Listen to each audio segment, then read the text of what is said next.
वेद का होश ही उड़ गया जब उसने देखा सरू का नया रूप। फाइनली सरू की इस बदलती हुई शख्सियत ने जीत ही लिया सबका दिल। दोस्तों, सीरियल सरू का आने वाला ट्विस्ट होने वाला है जबरदस्त। अब कहानी में देखने को मिलेगा कि सरू एक बिल्कुल नए लुक में कॉलेज में ग्रैंड एंट्री करती है। गाड़ी से उतरते ही उसका नया अंदाज सबको हैरान कर देगा। लेकिन असल में सरू ये सब क्यों कर रही है? वजह है दादी, दादू और चंद्रकांत।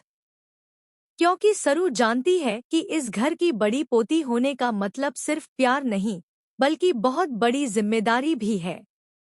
अनिका जिस तरह घरवालों और नौकरों से बर्ताव करती है, सरू अब उसी को आईना दिखाना चाहती है।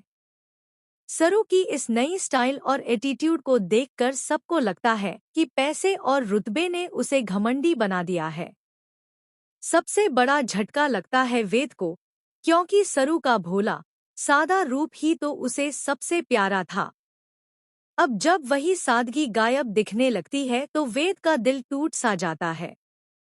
इधर अनिका मौके का फायदा उठाकर वेद के सामने खुद को बेचारी साबित करती है। खासकर तब जब सरू की गाड़ी से उछला कीचड़ सीधे अनिका पर गिरता है। अनिका तुरंत ड्रामा करती है, देखा वेद, तुम तो हमेशा मुझे घमंडी कहते थे, लेकिन असली घमंड तो सरू में है। वेद भी एक पल के लिए सरू पर शक करने लगता है, लेकिन असलियत कुछ और है। सरू ये सब महज अनिका को सबक सिखाने के लिए कर रही है, क्योंकि अगर वो ऐसा नहीं करती तो अनिका उसे हमेशा कमजोर समझकर हराने की कोशिश करती रहती।